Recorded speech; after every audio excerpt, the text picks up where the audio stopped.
Before we get started on Dharma talk, please join me in invoking the Buddha's name 3 times. Namo Shakyamuni Buddha. Namo Shakyamuni Buddha. Namo Shakyamuni Buddha.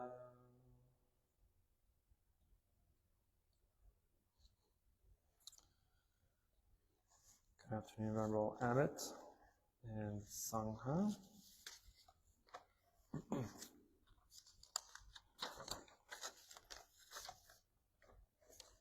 So today we're on chapter 27 of the Lotus Sutra, titled Former Affairs of King Wonderful Adornment. So this is also a fairly short chapter. Most of the chapters toward the end of the Lotus Sutra tend to get shorter and shorter. But a quick historical fact about this chapter is actually a late addition to the sutra. It was actually added into the sutra about a decade after the full lotus was actually complete. So, but anyway, that's beside the point. That's just a fun fact. So this entire chapter is revolved around this King Wonderful Adornment and his sons and his past deeds concerning the Dharma. So the entire chapter is really just a parable and a lesson about transformation, about faith, and about the family bonds that had created the circumstances for enlightenment for these characters in this chapter. So in the chapter, the Buddha starts off with recounting the story of King Wonderful Adornment, who in a past life was a king. He had immense power, wealth, and prestige, but he was devoted to worldly pleasures and to Brahmanism of the time. But despite his status, his sons, on the other hand, he had 2 sons, Pure Storehouse and Pure Eye. They were fully dedicated to the Dharma and to the Buddha of the time that was living. And so they were very sincere in their practice, and they constantly sought out ways to encourage their father to shy away from Brahmanical views of the time and to steer toward the Dharma and to attempt to detach himself from his worldly indulgences. So after a while, the 2 sons actually the 2 sons asked their mother if she would allow them to leave the home life and to become shramanas for the Buddha, so novice monks with the Buddha. And the mother agreed. However, she also wanted their father to also agree, and they knew that he wouldn't, and she knew that they wouldn't because he had Brahmanical views.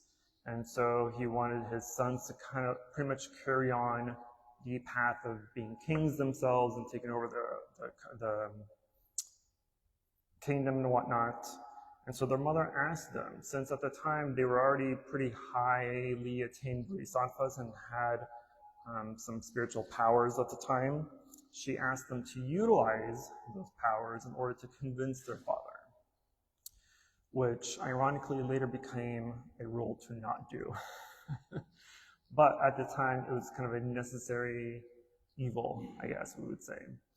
And so the 2 sons went to their father and taught them the Dharma and showcased some of their attainments, because they had a handful of samadhis that they had attained through meditative practice. And so through their influence in the teachings, the sons were able to demonstrate to the king the virtues of practicing compassion, wisdom, and following the Buddhist path, or following the Buddha at the time. Although he was initially resistant to the teachings, right, because he was, again, heavily involved in Brahmanism at the time, the king did eventually change, and he gradually renounced his attachments and the worldly indulgences of the world. He slowly let go of his power of the kingdom and kind of start to pass those responsibilities to others in the family.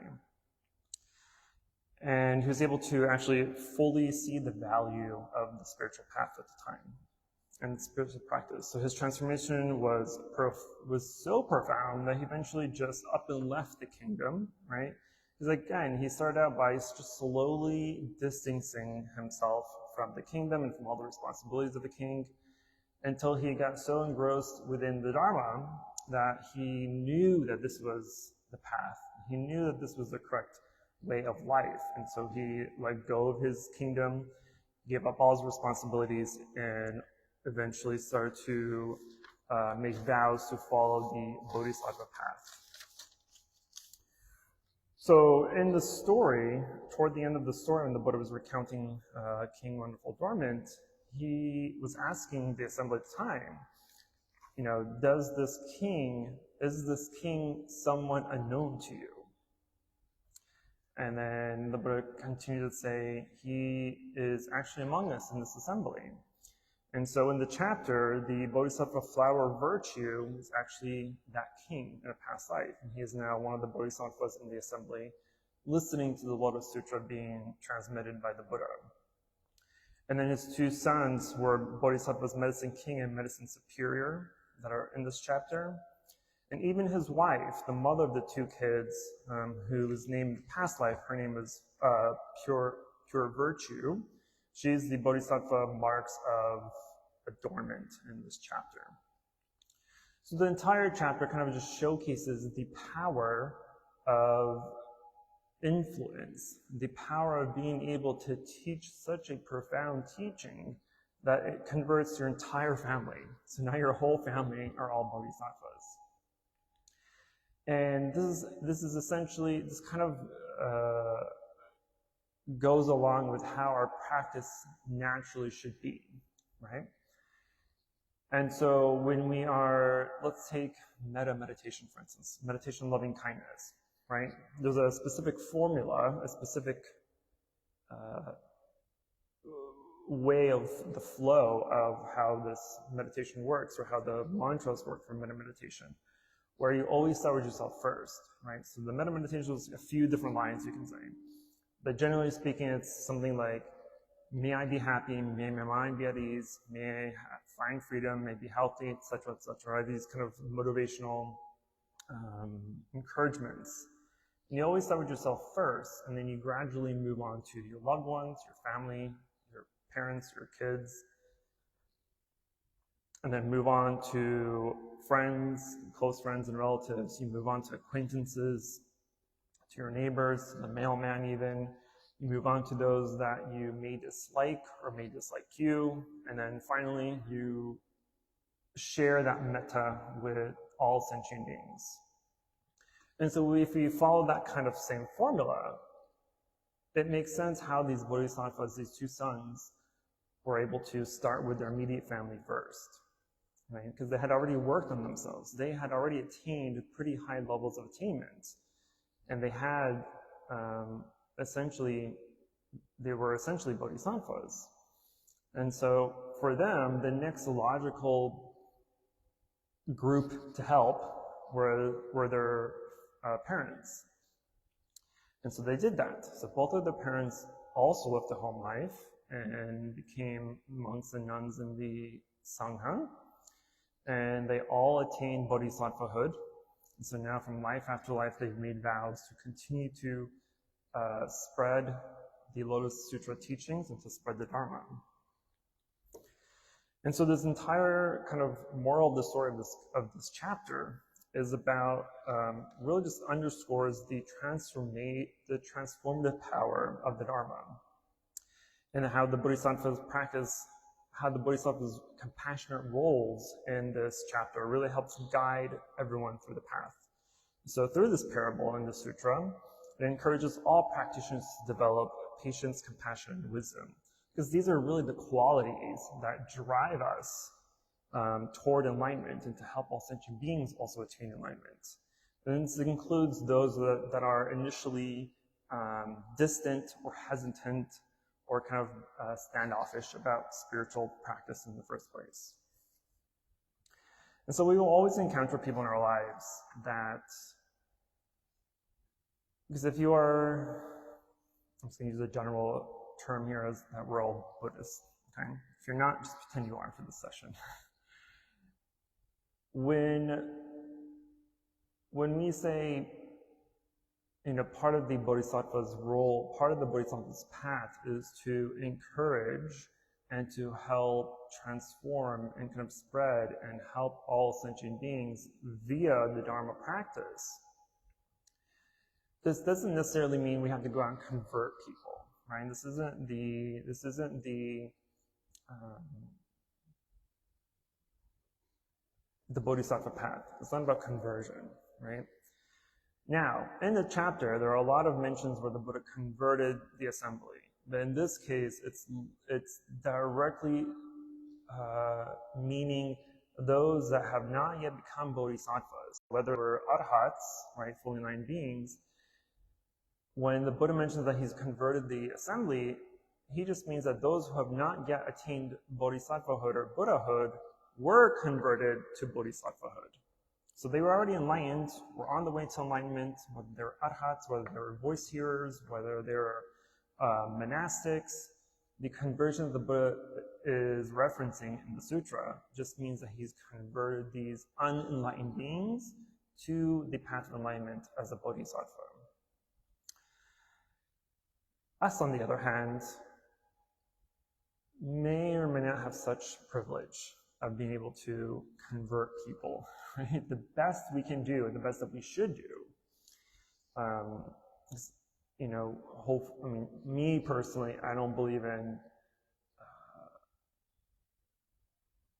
having the word vomit of trying to convert people or to have them agree with my opinions or my points of view or my Dharma practice. The best that we can do with people that have either opposing views or an altered view or even a completely wrong view, right? It doesn't necessarily have to be our job to convince them otherwise, right? Because a lot of people are so hard-headed, their ignorance is so heavy that there's no amount of trying to prove something to them that will work, right? The best way that anybody that is cemented in their views is to have them experience what you're trying to convey. So imagine trying to go and tell the Pope, hey Pope, you should, convert to Buddhism instead. He's going to be like, WTF, why would I want to do that? There's no way I'm going to do that. I'm literally the Catholic Pope, right? And so you can give him a laundry list of why he should or shouldn't, but at the end of the day, unless he has that realization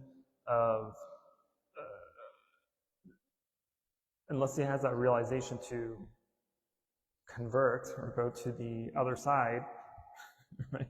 There's no amount of trying to convince him that will work. Likewise, it's essentially what we do in our practice as well. And I'm going to bring the example of dealing with difficult people.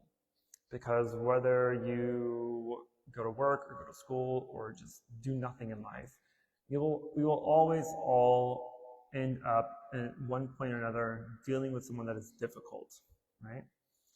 Difficult meaning that whether they're negative, whether they're always angry at you or going after you or just being a Karen, I don't know.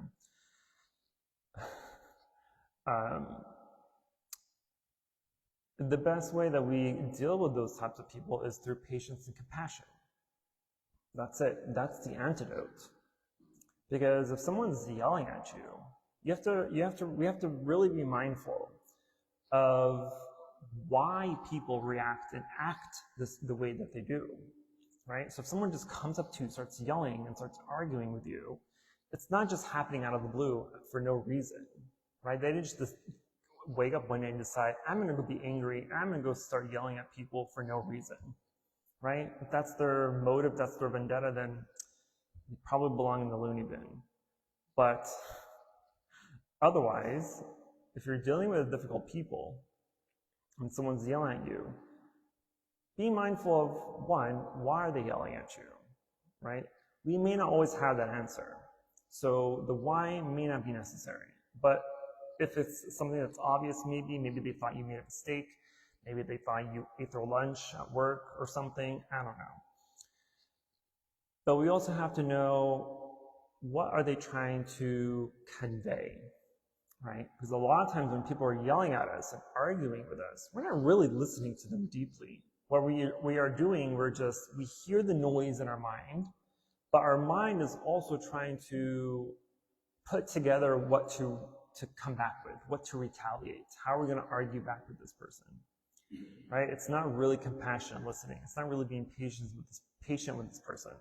We're not really listening, because if we truly listen, then we can find potentially the root of their anger, the cause of their anger. And when we know the root and the cause, right, just the same way that we do it for ourselves, we do meditation, we do contemplation meditation, we do insight meditation, we do the why meditation, where you're trying to figure out deep down, what is the root cause of my suffering? Because the moment you have that root cause, that the start point of whatever suffering you're going through, if you're able to find that root cause and really be open to it, right? Because a lot of times when we are doing contemplative meditation like that, or we're doing the why meditation, whether it's why you're angry at a certain person or a thing, why you just hate this or that, or why you think suffering's happening to you constantly, whatever it may be, the deeper we go and find those answers, the more scared we get. Because whether you want to admit it to yourself or not, the closer you get to the truth, the more you want to ignore it. Because the truth, and most of the time, is not on our side. Sometimes. And so sometimes a lot of people, when they get closer and closer to the truth, the same way that when a person becomes closer and closer to enlightenment, the closer you are to enlightenment, the closer our Mara and our mind, poisons in our mind, get stronger and stronger. They're trying to fend us off. They're trying to push us off the edge so we don't get to the finish line, right? Because the world doesn't want you to be enlightened. Imagine if the world wasn't our sign to become enlightened. We want to have advertisements everywhere. We want to have entertainment. We want to have bars. We want to have all the chaos in the world that causes us suffering. But no, there are these things in place because society, the world, is intentionally trying to keep you away from the truth, intentionally trying to keep you away from enlightenment. Instead, buy this, go here, do this, do that, have this big of a house, have this fancy car, have this high-paying job, have a family with an orphan of children. That's what the world is trying to tell you to do. They don't want you enlightened. Can you imagine an entire world of enlightened beings? That would be heavenly, wouldn't it? But alas, we do not live in such a world yet. Maybe never. But we can at least work our way toward making that a reality, by continually practicing the Dharma, by continually practicing patience and compassion and loving kindness, because these are the roots, the 6 paramitas, for instance, 6 perfections. These 6 perfections are the foundation of a bodhisattva. These 6 perfections are the foundation of how a bodhisattva should live their lives, how they should practice the Dharma, and how they should teach the Dharma, is via these 6 perfections. And so throughout the Lotus Sutra, the 6 perfections and the 4 Brahma Viharas, the 4 immeasurables, are mentioned a few times. Because these 4 immeasurables and these 6 perfections create the ideal bodhisattva. Now, since most of us are probably converts to Buddhism, the acceptance of our practice may not always be on our side. Just like these 2 sons that had to convince their father right? Their mother was already halfway out the door. She was already kind of ready to go. The father, he was a little bit more distant. He was a little bit more unwilling to change. He was unaccepting of this new Dharma that he was being presented with. But after the two sons gave him a few teachings, kind of cleared some concerns that the king was having about his spiritual life, and by visiting the Buddha, because that was the big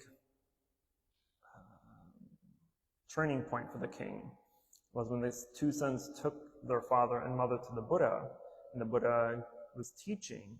That teaching that the Buddha gave to those four, at least to the king himself, had such a profound impact on him. He made the resolve right then and there in that assembly. He vowed to leave the home life, leave his kingdom behind, and to practice the Bodhisattva path. So just because someone may not agree with your practice or with your life decisions doesn't mean it's wrong. They may be wrong to a certain degree, but the approval of someone else and how to live your life is unimportant, not important. I remember bringing the example of just like this king who was hesitant and unwilling to practice the Dharma but was convinced otherwise. The same way with maybe some of you are parents or family members. The nun herself, our nun here, when she went into the temple at 13 years old, her parents were against that decision. But they still allowed her to go. And after she left, even her father then became convinced of the Dharma, and he also ordained. So now her and her father are both monastics. Even my parents were unsupportive at first, but after some minor convincing, aka some Dharma talks, they too accepted, if this makes me happy, then they're happy, kind of an attitude. And so we can see just by compassionately and being compassionate, being patient with those that may disagree with us. That's all they need. That's all the convincing they need. It may not always work right away, especially if you, let's say a coworker, for instance. If it's a coworker you see often, probably every day, and they're just not a very good person or a nice person to you, whether they're a bully, whether they're a jerk, or whatever it may be that they're doing, we have to remember that a lot of people, when they are angry or trying to argue with you or trying to belittle you, are simply just being jerks wanting a reaction out of you, right? Because your reaction is their prize. I'm going to make you feel a certain way. I'm going to make you feel little. I'm going to make you feel unimportant. I'm going to make you feel like you have no idea what you're doing. And your reaction to that, is exactly what's feeding their constant negativity. But if we respond with patience and compassion and not react the way they want us to react, and continue to do that over time, and it may take a while, it may take days, weeks, months, years, but eventually they'll start to also catch on that my negativity toward this person isn't doing what I want it to do to them. Right? They'll start to see that your reaction, your response to them is ineffective. And because it's ineffective, it may even cause them to readdress how they're treating people. Maybe, if they're wise enough. Most bullies don't have wisdom. They have stupid knowledge. But it's our job to provide wisdom, and we provide wisdom by patience and compassion. It doesn't have to be verbalism, okay? Think of when we are volunteering, for instance, or we're doing some good deed. If you're doing some physical activity that's volunteering, whether you're building a house, whether you're helping clear the trash, whether you're helping to feed the hungry, you're doing all these acts with no talk, right? You're not giving a Dharma talk. You're not teaching them this or that. You're simply just doing. So the act of doing itself conveys patience and compassion. You don't have to try to convince them with words.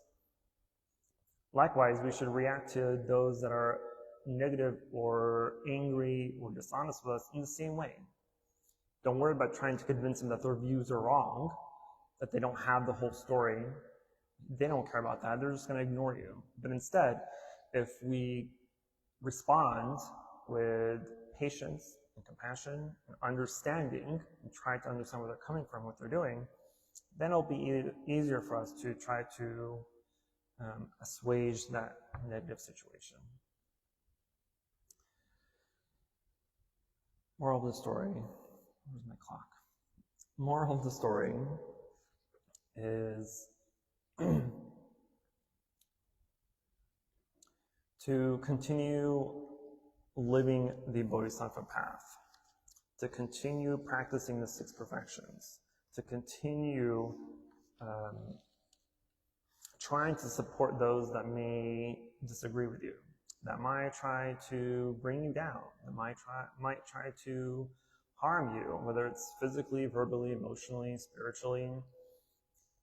Knowing how to respond, knowing how to react is your weapon. It's the strongest weapon you have. The strongest weapon we all have is our mind. Because we know that, sure, action, physical responses can harm, but words can also harm. Physical actions can help, and words can also help. But these actions and words stem from the mind.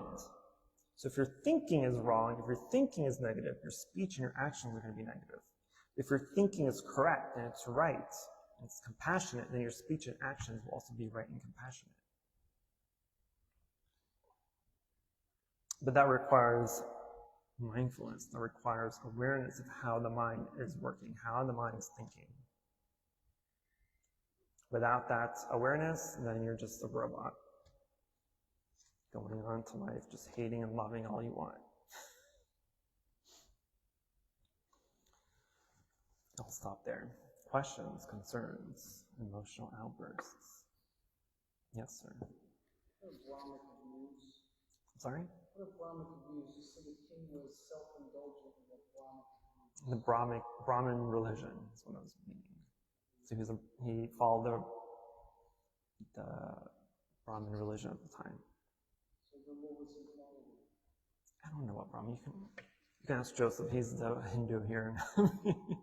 Not now. Later, after the service.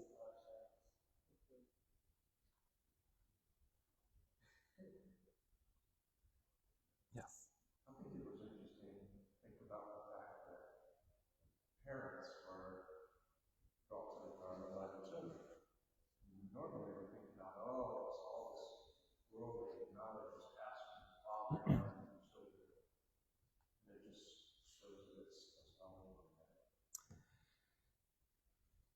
Yes, because if you think of most Asian societies that are heavily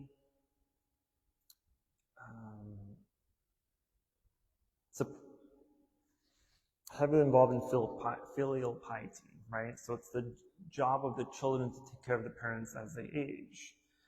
And so that's kind of the expectation of kids. And so when the children come out and say, I want to leave the home life and go become a monastic, that's essentially breaking the family's heart.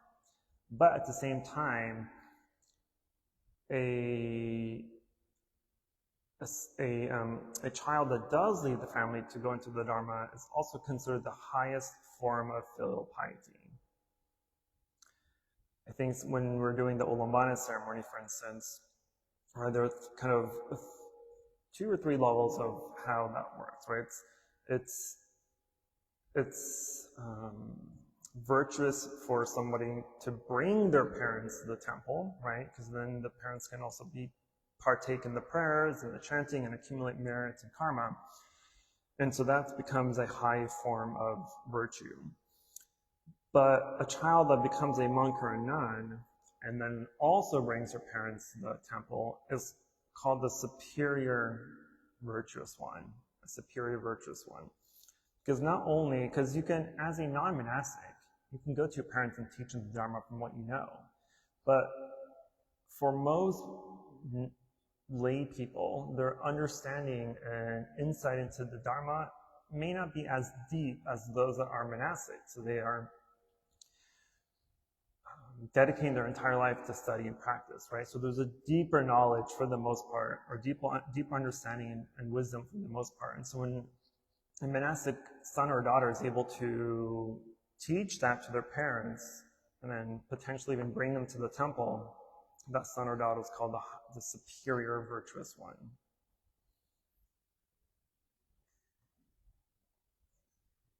I even brought my mother to Ulaanbaatar a couple years ago, so I'm also a virtuous one. I'm just kidding. She did come, but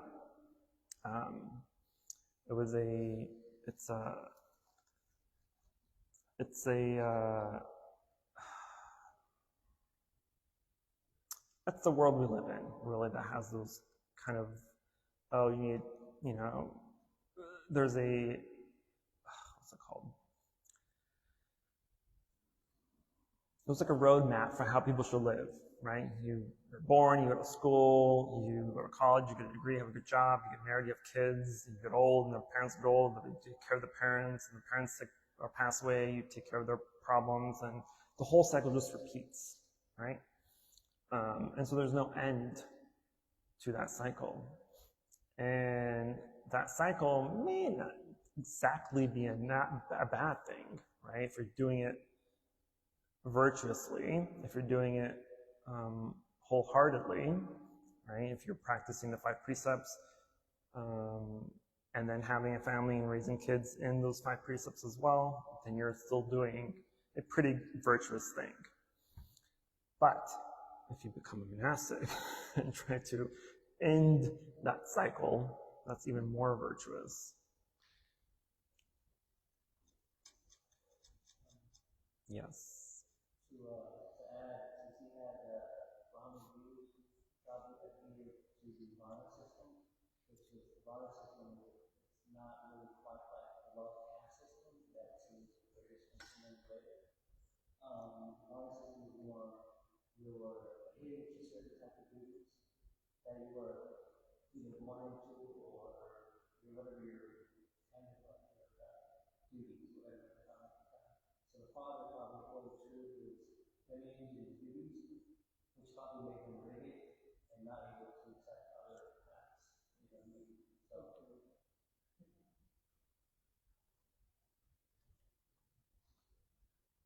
I mean, try to imagine trying to convert a medical doctor to be a veterinarian, right?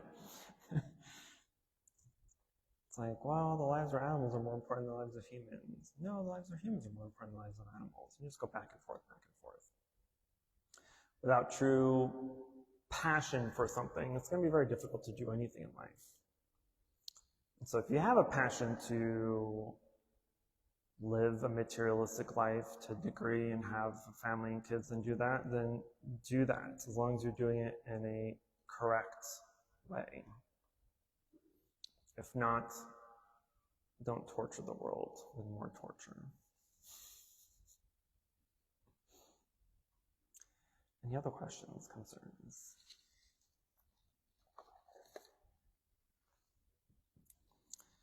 If not, then we will transfer the merit and go to chanting. Namo Shakyamuni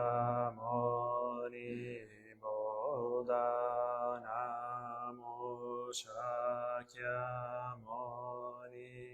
Buddha, Namo Shakyamuni Buddha.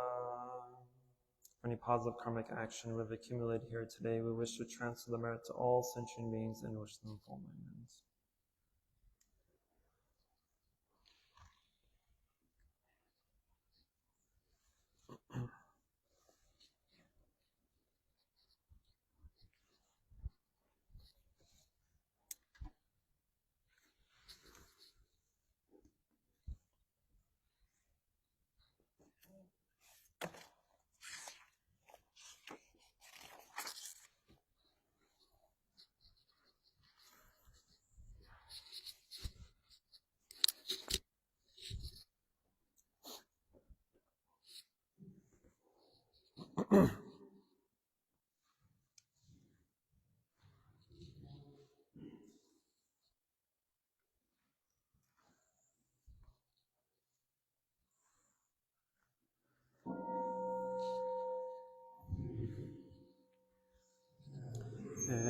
Since in the censer now is burning all the Dharma, in every place auspicious clouds appearing, our sincere intention, thus fulfilling as all Buddhas now show their perfect body, homage to the incense cloud canopy Bodhisattva and great Bodhisattvas.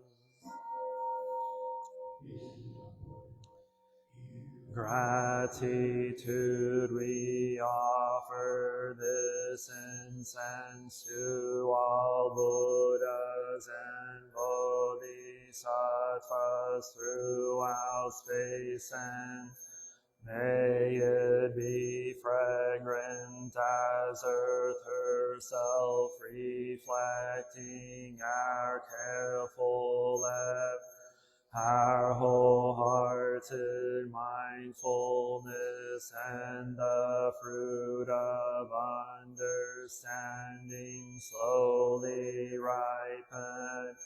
May we and all beings be companions of Buddhas and Bodhisattvas. May we awaken from forgetfulness and realize our true home.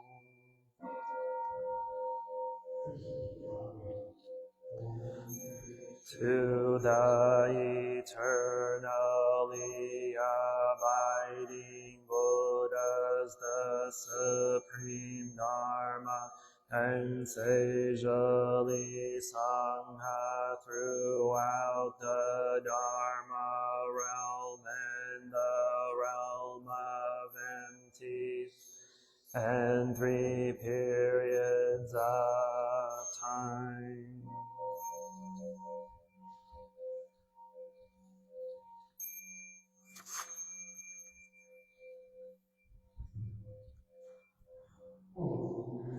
To the fundamental teacher Shakyamuni Buddha, Maitreya, honored future Buddha, man.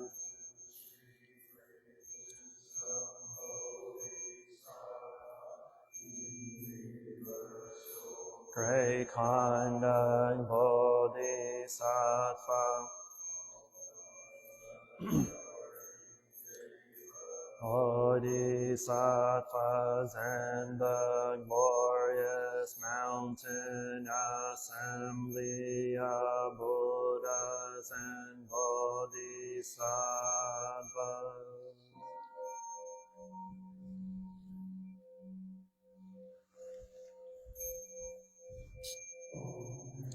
To Amitabha Buddha in the land of ultimate Avalokiteshvara, great compassion Bodhisattva, great strength Bodhisattva, Earth's Lord, great vow Bodhisattva,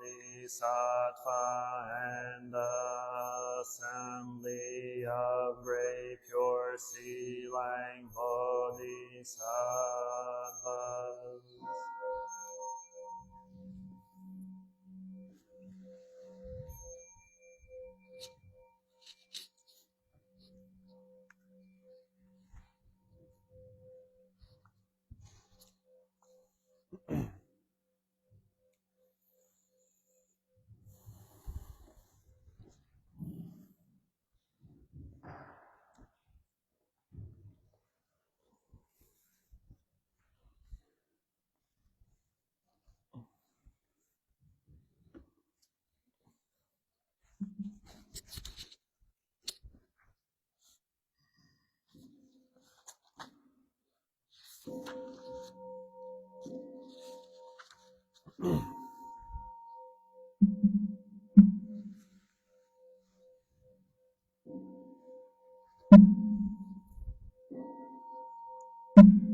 surpass profound and wonderful counter in hundreds of millions of eons. I now see and hear it, receive and uphold it, and I vow to fathom the Tathagata's true meaning.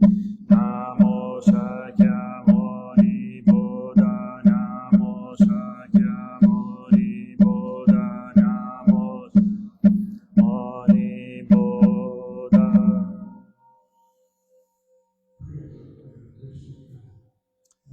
Pilgrim, briefly in this world, I am grateful and joyful to hear the Lotus Sutra.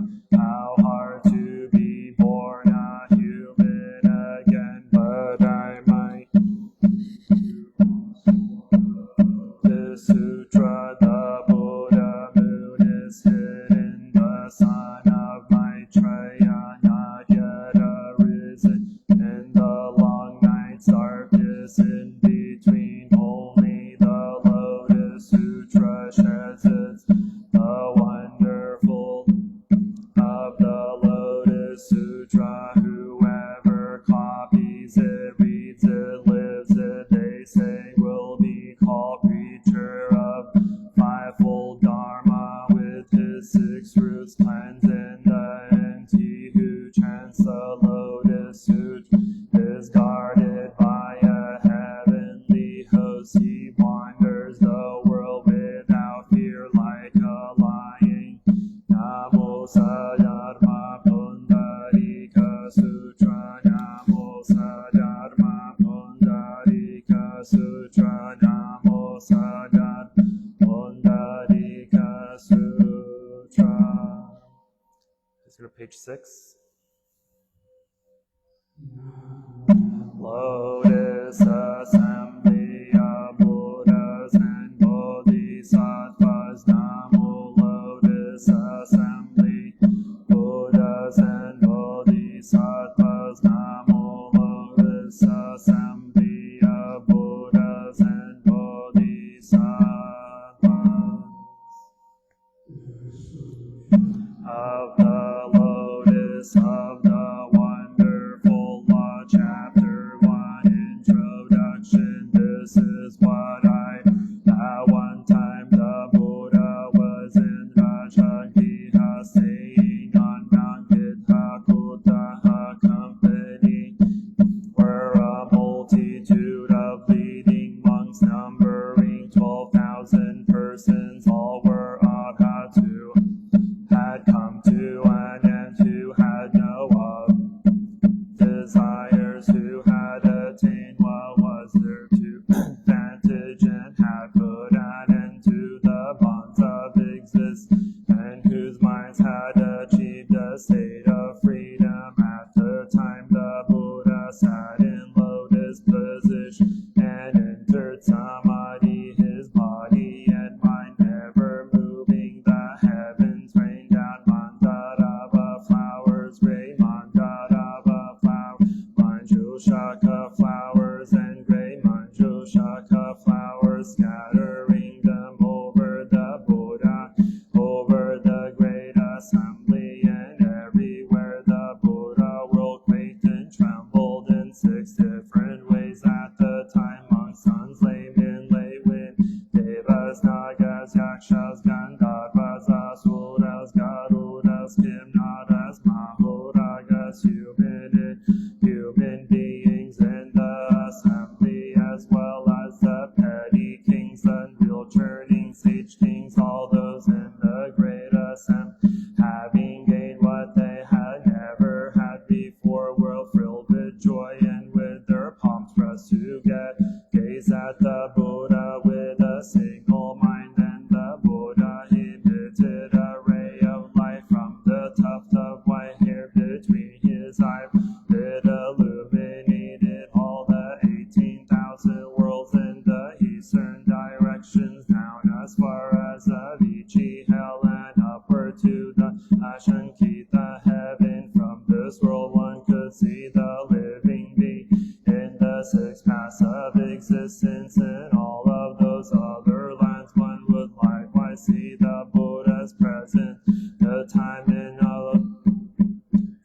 hear the sutra teachings which those Buddhas were expounding. At the same time, one could see monks, nuns, laymen, and lay women about religious practices and attain the way. One could also see the bodhisattvas and mahasattvas who through various causes and conditions and various types of faith and understanding and in various forms and aspects were carrying out the way of the bodhisattva.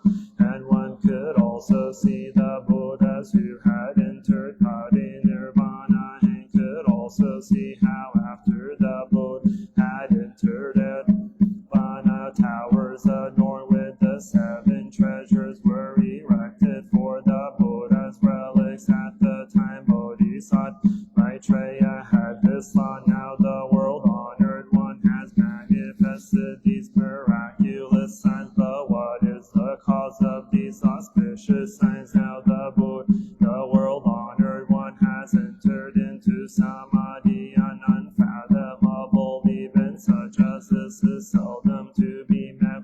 Whom shall I question about this? Who can give me an answer? At the time Manjushri said to the Bodhisattva and Mahasattva Maitreya and the other great men, good men, I suppose that the Buddha, the world honored, wishes now to expound the great law, to rain down the rain of the great law, to blow the horn of the great law, to beat the drum of the great, to explain the meaning of the great law. Good men, in the past I have seen this auspicious sign among the Buddha. They emitted a beam of light.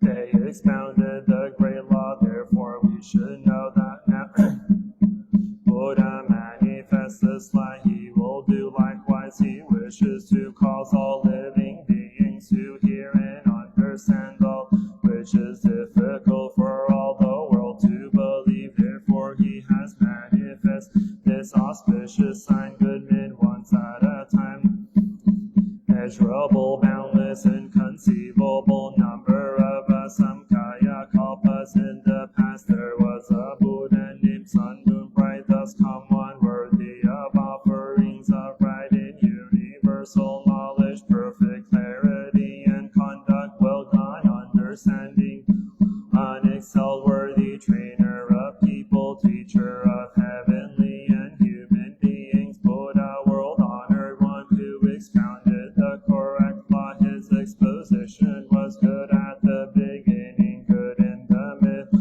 good at the end. The meaning was profound and far-reaching. The words were skilled and one was pure and without alloy, complete, clean and spotless, and bore the marks of Brahma practice. For the sake of those seeking to become voice hearers, he responded by expounding the law of the Four Noble Truths, so that they could transcend birth, old age, sickness, and death, and attain nirvana. For the sake those seeking to become Prateka Buddhas, he responded by expounding the law, the 12-link chain of causation. For the sake of the Bodhisattvas, he responded, expounding the 6 Padamitas, causing them to gain Anuttara Samyak Sambodhi and to acquire the wisdom that embraces all species. Then there was a Buddha who was also named Sun Moon Bright, and then another Buddha also named Sun Moon Bright. There were 20,000 Buddhas like this, all with the same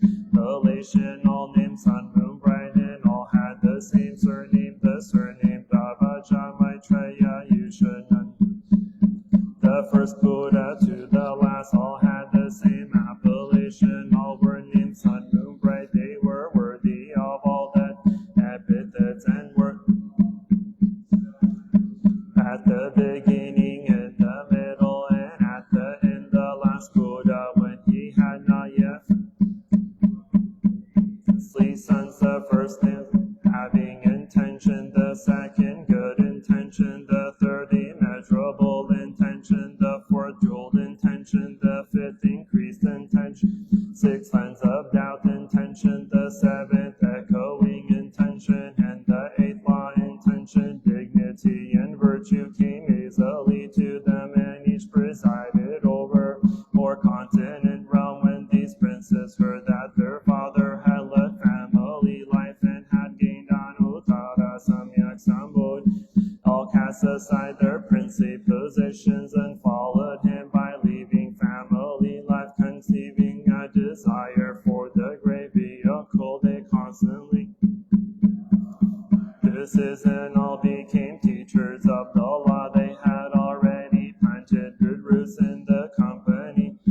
10,000 Buddhas at the time. The Buddha, sun, moon, bright, preached a great vehicle sutra entitled The Immeasurable Meanings, Allah to instruct the Bodhisattvas, one that is guarded and kept in mind by the Buddhas. When he had finished preaching the sutra, the midst of the great assembly, and entered into the samadhi of the place of immeasurable meanings, his body and mind never moving. At this time heaven rained down mandara flowers, gray mandara flowers, manjushaka flowers, and gray manjushaka flowers, scattering them over the Buddha, the great assembly, and everywhere the Buddha world quaked and trembled in 6 different ways. At the time the monks, sons, laymen, and laywomen, heavenly beings, dragons, yakshas, gandharvas, asuras, garudas, kimnadas, and mahuragas, and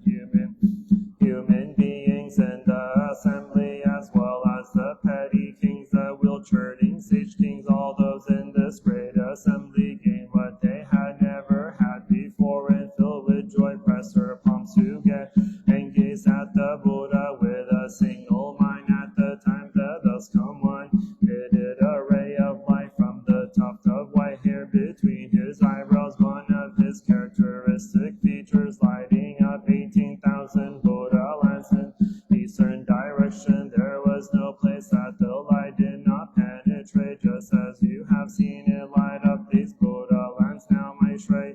You should understand this. At the time in the assembly there were 20 million Bodhisattvas who were happy and eager to hear the law. When these Bodhisattvas saw this beam of light that illuminated the Buddha lands everywhere, they gained what they had before. They wished to know the causes and conditions that had occasioned this light. At the time there was a Bodhisattva named Wonderfully Bright who had 800 disciples.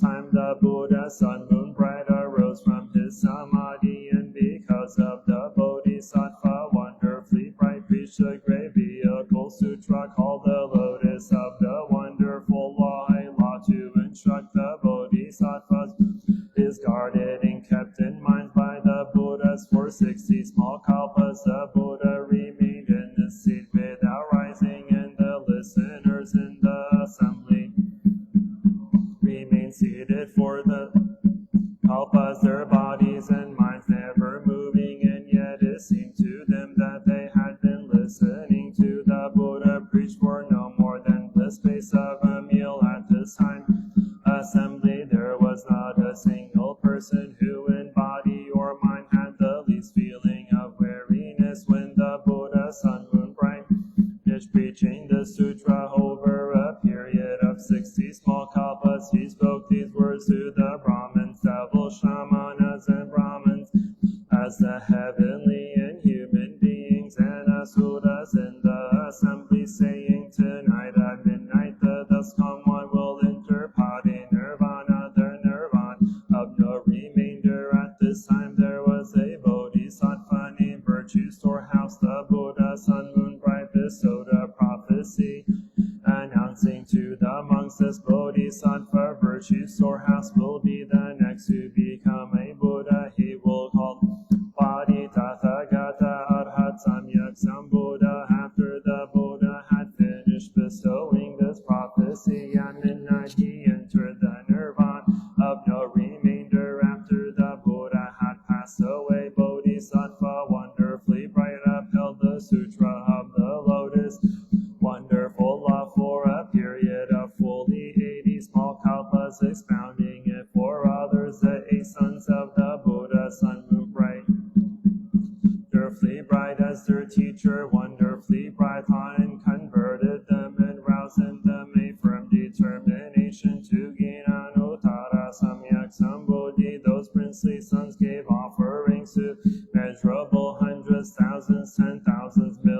the Buddhas, and after that, able to achieve the Buddha way. The last to become a Buddha was named Turning Torch. Among the 800 disciples of Wonderfully Bright was one named Seeker of Fame. He was greedy for gain and support. While he read and recited numerous sutras, he could not understand them, but for the most part forgot.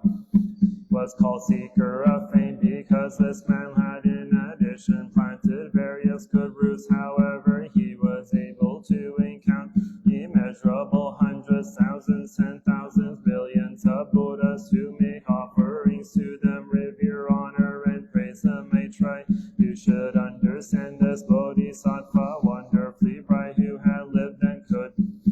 Known to you, he was no other than myself, and Bodhisattva, Seeker of Fame was you. Now when I see this auspicious sign, it is no different from what I saw before. Therefore I suppose I thus come one is about to preach the great vehicle sutra called the Lotus of the Wonderful Law, a law to instruct the Bodhisattvas, one that is guarded and kept in mind by the Buddhas. Chapter 2, expedient means at the time the one calmly rose from his samadhi and addressed Shariputra, saying the wisdom of the Buddhas is profound and immeasurable. The door to this wisdom is difficult to understand and difficult to enter. Not one of the voice hearers or Pratyeka Buddhas is able to comprehend.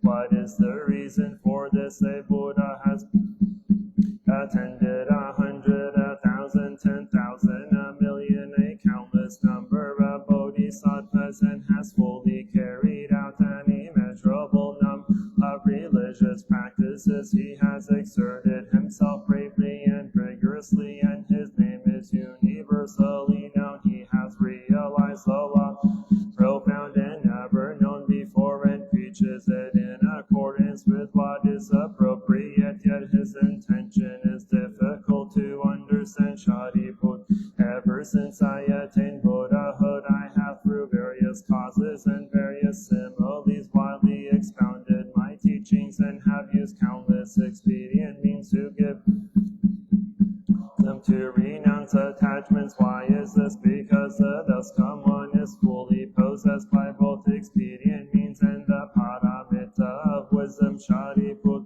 the wisdom of the thus come one is expansive and profound. He has immeasurable mercy, unlimited eloquence, power, fearlessness, concentration, emancipation, and samadhis, and has deeply entered the boundless and awakened to the law never known. Come one knows how to make various kinds of distinctions and to expound the teaching skillfully. His words are soft and gentle and delight the hearts of the assembly. Shariputra, the Buddhas preach the law in accordance with what is appropriate, but the meaning is difficult to understand. Why is this? Because employ countless expedient means discussing causes and conditions and using words of simile and parable to expound the teachings. This law is not something that can be understood, pondering or analysis. Only those who are Buddhas can understand it. Why is this? Because the Buddhas, the world honored ones, appear in the world for one great reason alone. Shariputra, does it mean to say that the Buddhas, the world honored ones, appear in the world for one great reason alone? The Buddhas, the world honored ones, wish to open the door of Buddha wisdom to all living beings, to allow them to attain purity. That is why here in the world they wish to show the Buddha wisdom to living beings, and therefore they appear in the world. They wish to cause living beings to awaken to the Buddha wisdom, and therefore they appear in the world. They wish to living beings to enter the path of Buddha wisdom, and therefore they appear in the world. Shariputra, this is the one great reason for which the Buddhas appear in the world. The Buddha said to Shariputra, the Buddhas, the thus come one, simply teach and convert the bodhisattvas. This one purpose, they simply wish to show the Buddha wisdom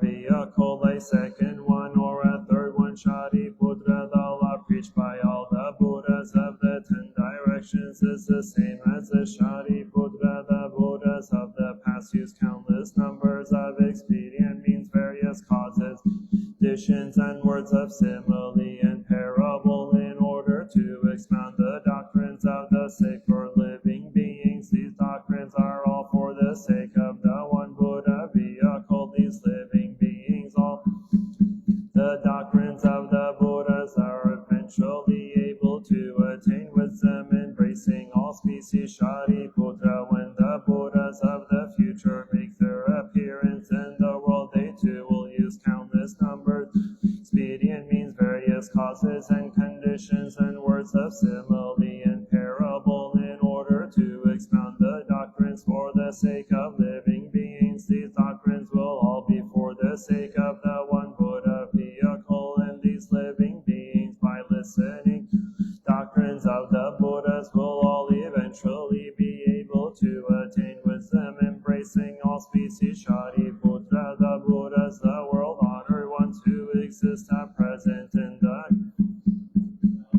thousands and millions of Buddha lands in the 10 directions, bring peace and happiness to living beings. In large measure, these Buddhas too use countless numbers of expedient means, various causes and conditions, and words of simile and parable in order to expound the doctrines for the sake of living beings. These doctrines are all for the sake one Buddha vehicle, and these living beings, by listening to the doctrines of the Buddhas, are all eventually able to attain wisdom, embracing all species. Shariputra, these Buddhas simply teach and convert the Bodhisattvas. They do it because they wish to show the Buddha wisdom to living beings. They do it because they wish to use the Buddha living beings. They do it because they wish to cause living beings to enter the path of Buddha wisdom. Shariputra, I too will now do the same. I know that living beings have various desires, attachments that are deeply implanted in their minds. Taking cognizance of this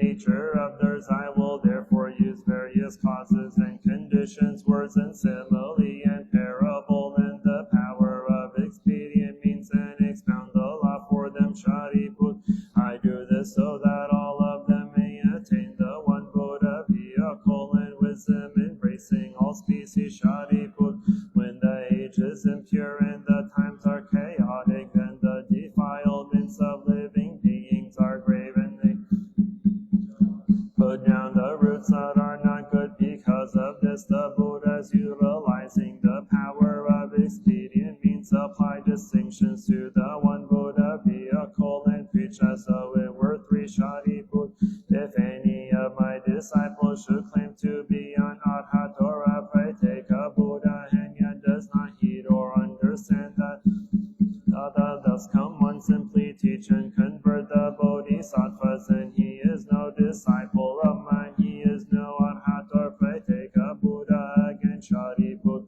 if there should be monks or nuns who claim that they already have attained the status of arhat, that is last incarnation, that they have reached the final nirvana, and that therefore they have no further intention of seeking anuttara samyak sambodhi, you should understand that such as these are all persons of overbearing arrogance. Why do I say this? Because if they are monks who have truly attained the status of arhat, then it would be unthinkable that they should fail to believe this law would be in a time after the Buddha had passed away, when there was no Buddha present in the world. Why is this? Because after the Buddha has passed away, it be difficult to find anyone who can embrace, recite, and understand the meaning of sutras such as this. But if persons at all time hear another Buddha, then they will attain decisive understanding with regard to this law. Shariputra, you and the others should with a single mind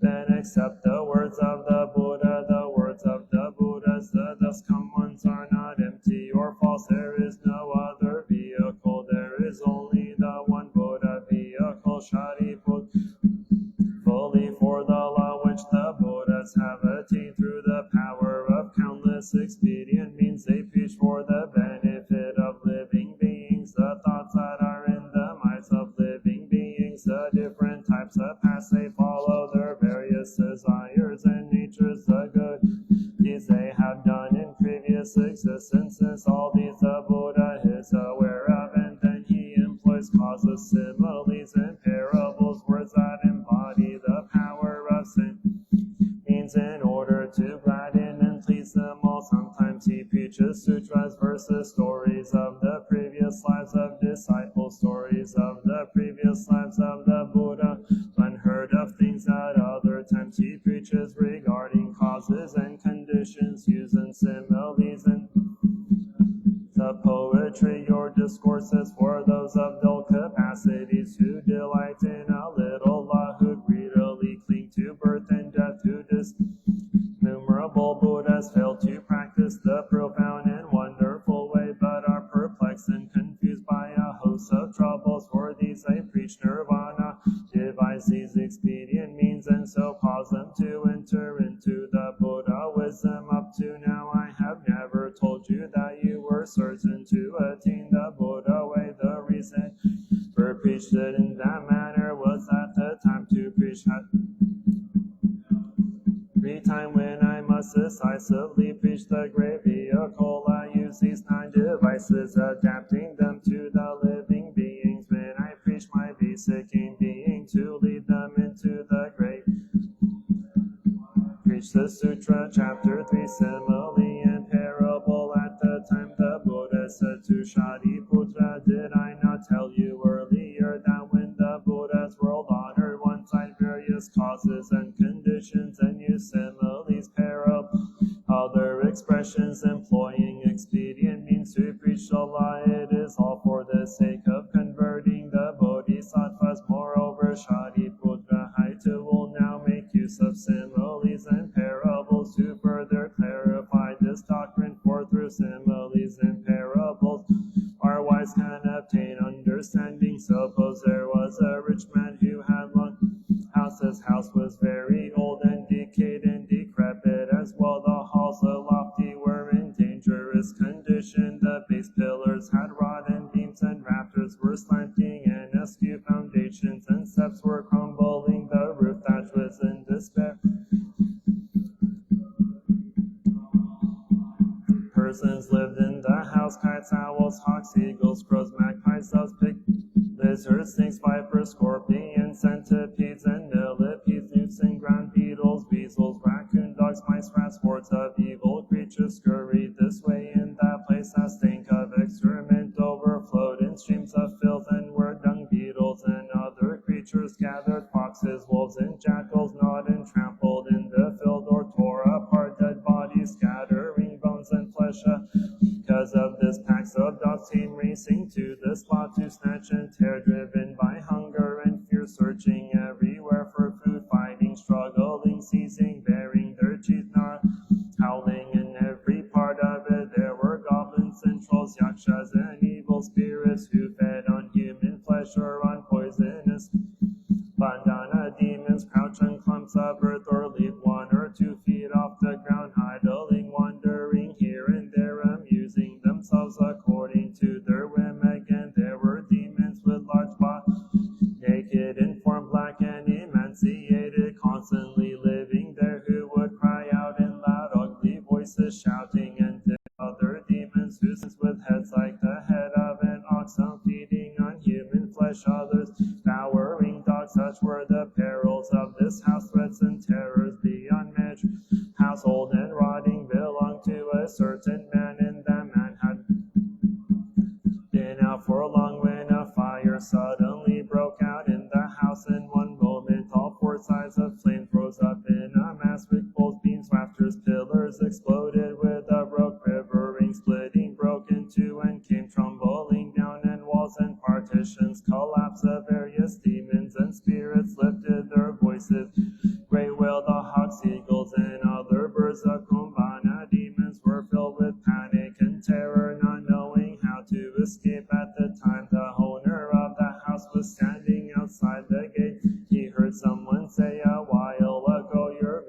sons in order to play their games, but inside the house they were young and lack understanding, and will be wrapped up in their amusements. When the rich man heard this, he rushed in alarm into the burning house, determined to rescue his sons and keep them from being burned by the flames. He urged his sons to heed him, explaining the dangers and perils, the evil spirits and poisonous creatures, the flame spreading all around, the multitude of sufferings that would without, and the poisonous snakes, lizards, and vipers, as well as the many yakshas and kumbhana demons, the jackal, foxes, and dogs, hawks, eagles, kites, owls, ground beetles, and similar creatures, driven and tormented by hunger and thirst, truly things to be feared. His sons would perilous place, much less when it was all on fire. But the sons had no understanding, and though they heard their father's warnings, they continued engrossed in their amusements, never ceasing their games. At the time the rich man thought to himself, "Behave in this manner, adding to my grief and anguish in this house.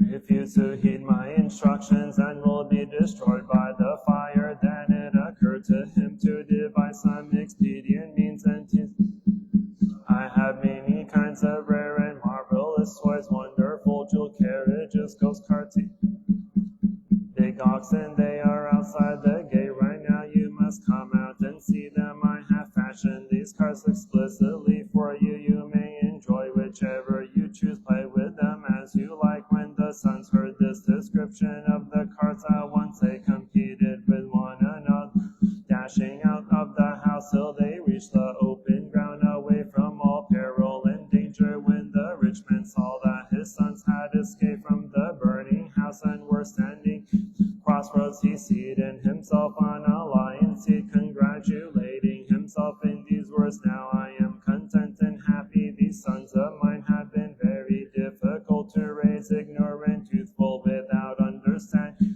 Entered that perilous house with its many poisonous creatures and its goblins to be feared. The roaring flames of the great fire rose up on all four sides, yet those sons of mine still clung to their games. But now I have saved them, caused them to escape from danger.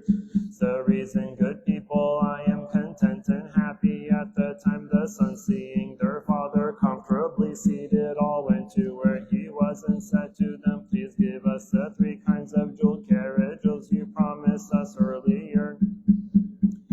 Of the house you give us 3 kinds of carts, and we would choose whichever we wish. Now is the time to give them to us." The rich man was very wealthy and had many storehouses with gold, silver, lapis lazuli, seashell, agate, and other things. He fashioned large carriages, beautifully adorned and decorated. These wonderful carriages the man presented to each of his sons. Alike the sons at the time danced for joy, mounting carriages, driving off in all directions, delighting and amusing themselves freely and without hindrance. I say this to you, Shadipuk, I am like this rich man. I most venerable of the sages, am the father of this world, and all living beings are my children, but they are deeply attached to worldly pleasures and lacking in minds of wisdom. There is no safety.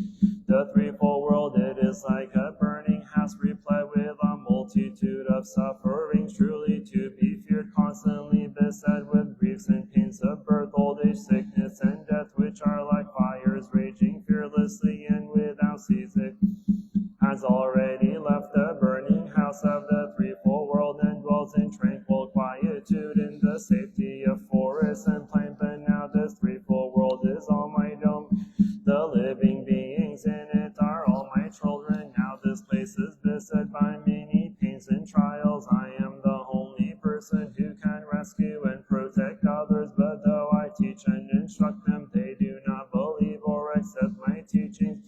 Tainted by desires, they are deeply immersed in greed and attachment. So I employ an expedient means, describing to them the 3 vehicles, causing all living beings to understand the pains of the threefold world. And then I set forth the way whereby they can escape from the world. If these children of mine will only determine so they can acquire all the three understandings, and the six transcendental powers can become Pratyeka Buddhas or Bodhisattvas who never regress. I say this for the sake I employ these similes and parables to preach the single Buddha vehicle. If you and the others are capable of belief and accepting my words, then all of you are certain to attain the Buddha way. This vehicle is subtle, wonderful, foremost in purity throughout all the worlds. It stands unsurpassed. The Buddha delights in,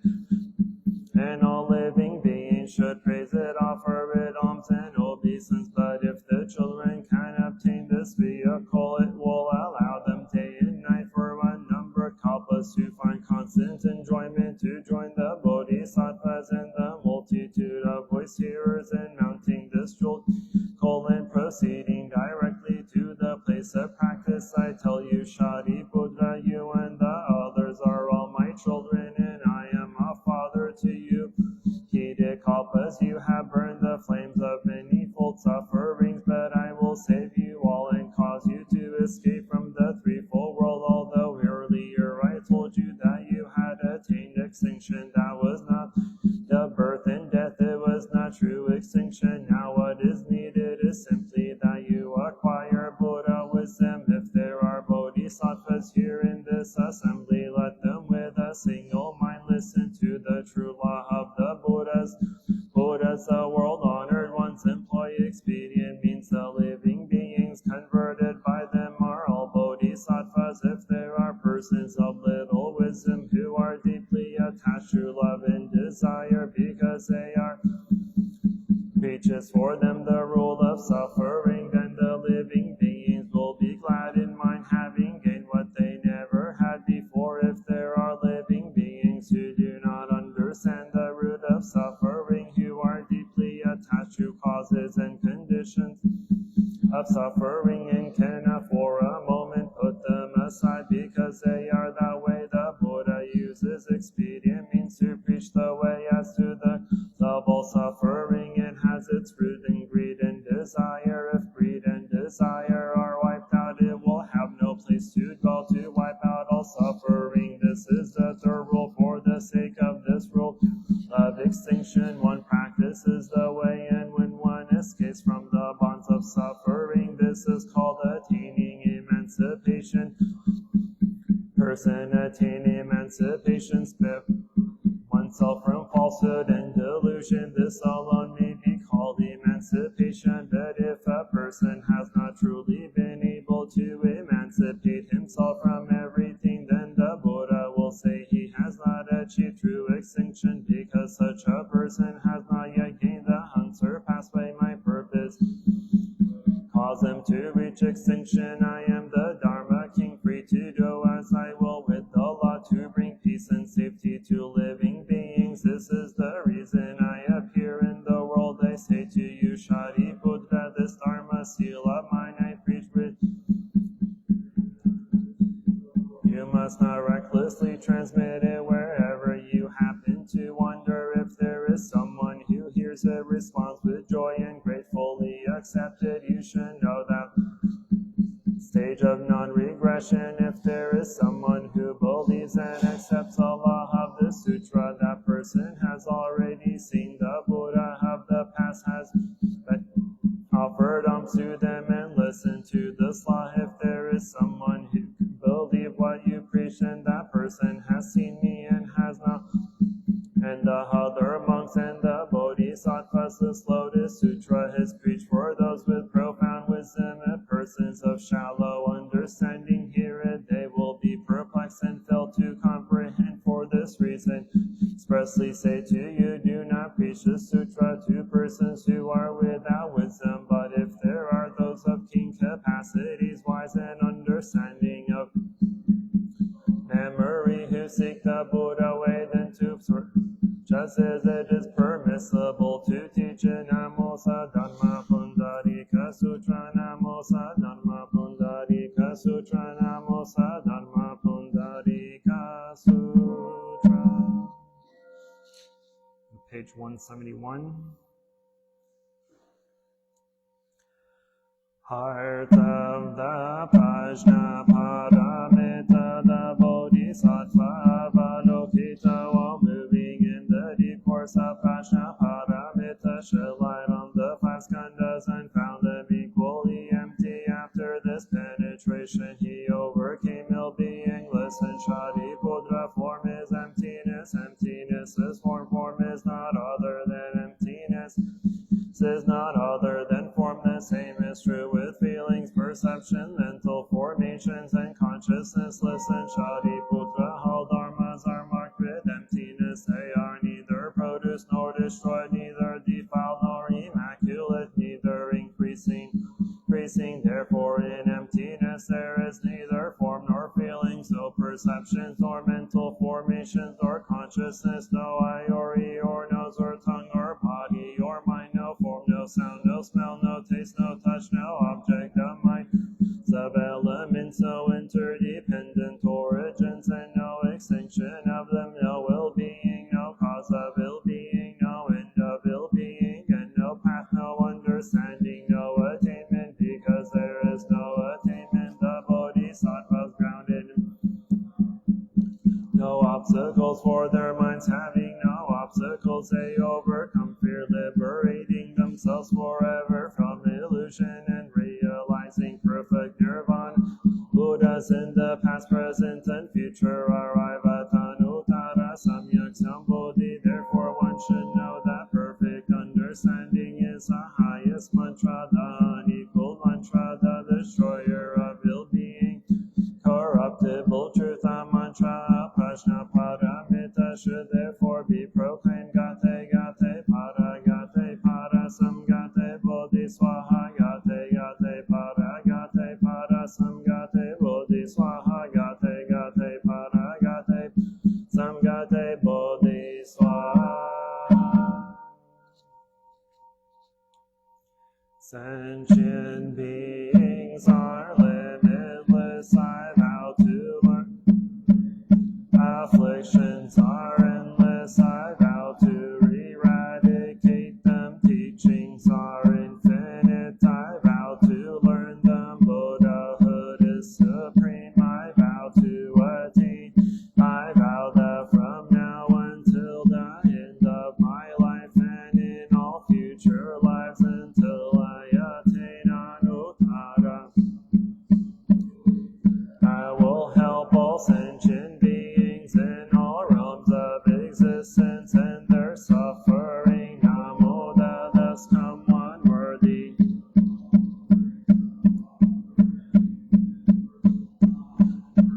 In understanding and conduct skillful in leaving the world through liberation, perfect and complete understanding of all worldly dharma, unsurpassed, high-taming hero, teacher of gods and people, Buddha, the world-honored one. Namo Shakyamuni Buddha, Namo Shakyamuni Buddha, Namo Shakyamuni Buddha.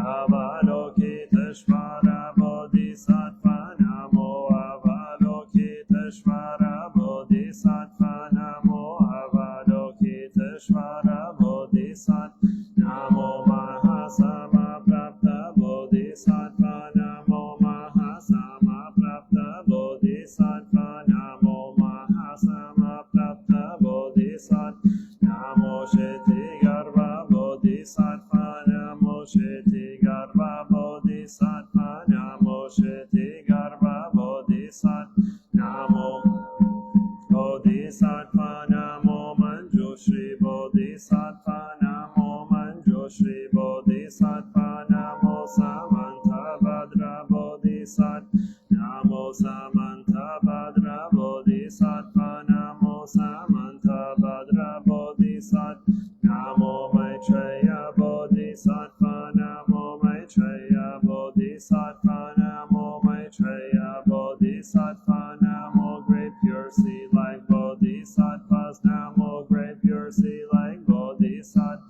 Namo Great Pure Sea like Bodhisattvas, Namo Deva guarding Bodhisattvas, Namo Deva guarding Bodhisattva, Namo Deva guarding Bodhisattva.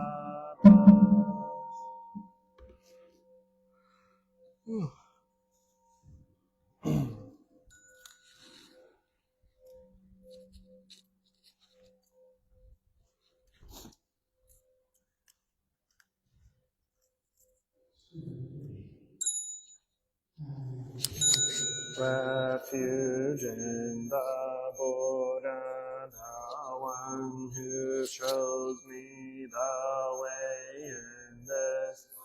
I take refuge in the Dharma, the way of understanding and of. I take refuge in the Sangha, the community that lives in harmony and awareness.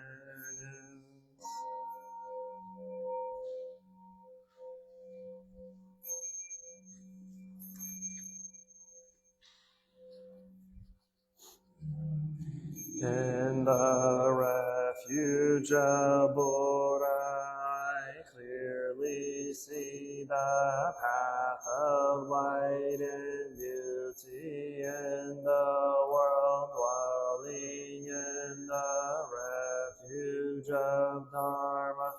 I learn to open many doors on the path of transformation, dwelling in the refuge of Sangha, shining light that supports me, keeping my practice free of obstruction.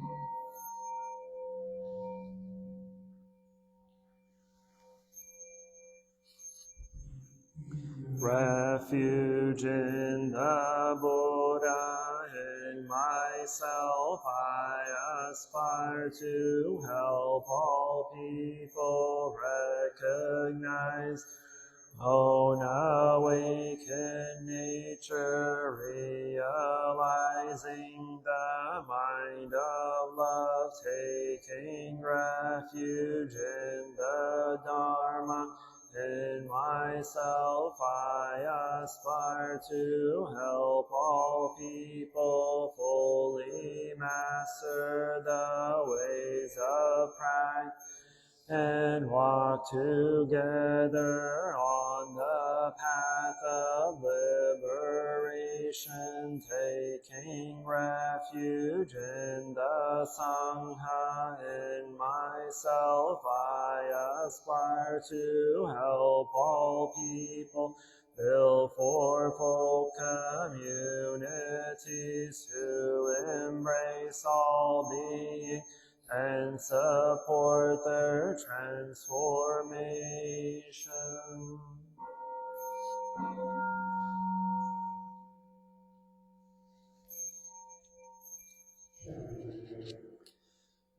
Citing the sutras, practicing the way of awareness, gives rise to benefits without limits. We vow to share the fruits with all beings. We vow to offer tribute to parents, teachers, friends, and numerous beings who give guidance and support along the path.